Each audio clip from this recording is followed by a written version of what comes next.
Menterjemah rasa cinta kepada negara tidak semata-mata mengimbau detik bersejarah bagaimana pembentukan Malaysia menyanyikan lagu patriotik atau mengibarkan bendera, sebaliknya mengorbankan masa dan keringat.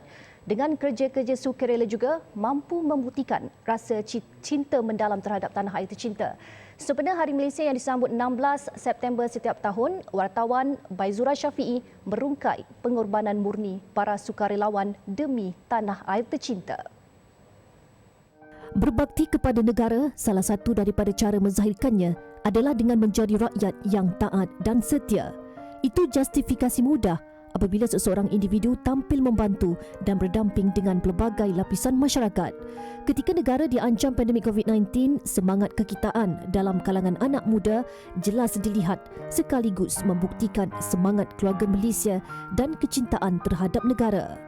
Bagi anak muda kelahiran Selangor, Muhammad Anwar Muhammad Nur, pengalaman berbakti menerusi kerja amal di pelbagai peringkat sama ada dalam negara atau global, memanfaatkan potensi dirinya sekaligus menyemarakkan lagi naluri ingin membantu individu memerlukan. Bagi saya, kalau berpeluang, terutamanya kita sebagai belia, untuk menzahirkan rasa cinta ataupun penghargaan kita terhadap negara adalah dengan pertama mengenali diri kita dulu.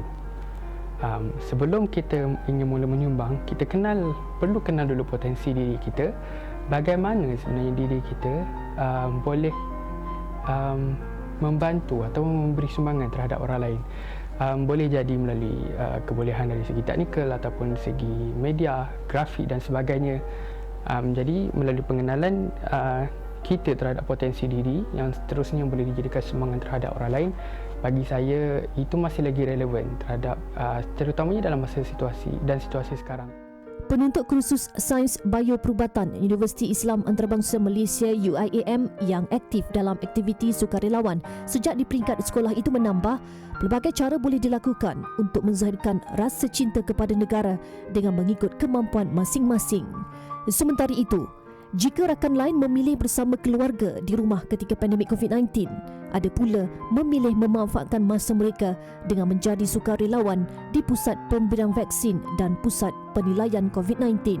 Semua itu perlu didepani meskipun sedar risiko dan ancaman yang mungkin didepani. Selama ini orang hanya menyorotkan apa yang kerajaan berikan kepada kita. Apa kata kita ubah kepada apa yang kita boleh berikan kepada negara untuk mendepani pandemik ini. Lebih lagi golongan tua yang satu ketika dahulu bersama-sama menjuangkan tanah air.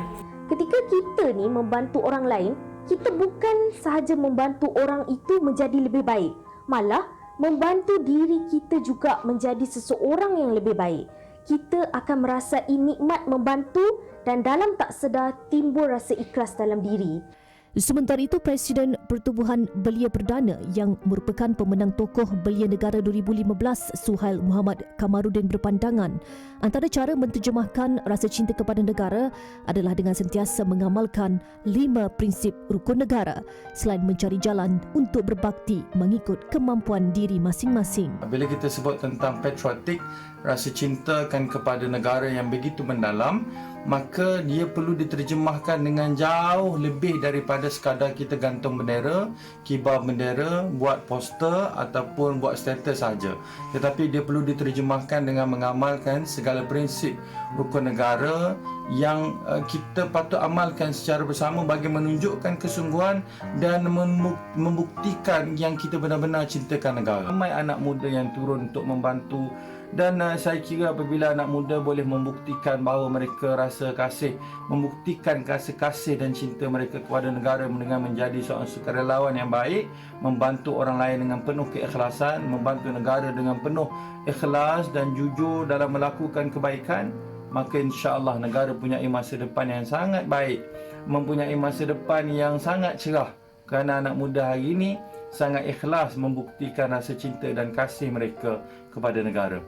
Tentunya, tarikh 16 September amat bermakna dalam memperingati perjuangan mereka yang berjasa dalam penubuhan negara berdaulat ini. Semangat keluarga Malaysia juga amat tepat dalam meneladani nilai-nilai yang ditabur menerusi aktiviti sukarela, lebih-lebih lagi ketika menyantuni rakyat pelbagai kaum, agama dan latar belakang serta budaya.